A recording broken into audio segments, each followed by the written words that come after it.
Boys rek. Pade.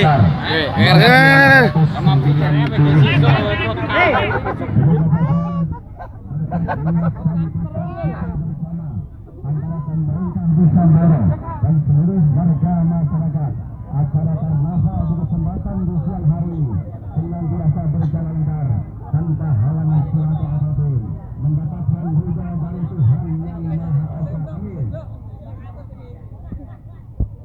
Tentunya mendapat menempel indah dari sisi Tuhan yang Maha Esa. Perhatikan bahwa acara diselenggarakan di siang hari ini. Sebelum acara kita mulai, terlebih dahulu kami bacakan acara-acara yang telah tersusun sebagai berikut.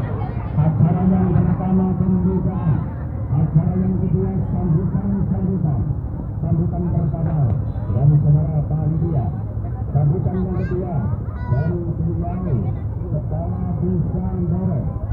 Acara diteruskan doa dan sekaligus nanti setelah doa acara pemberangkatan peserta karnaval dimulai.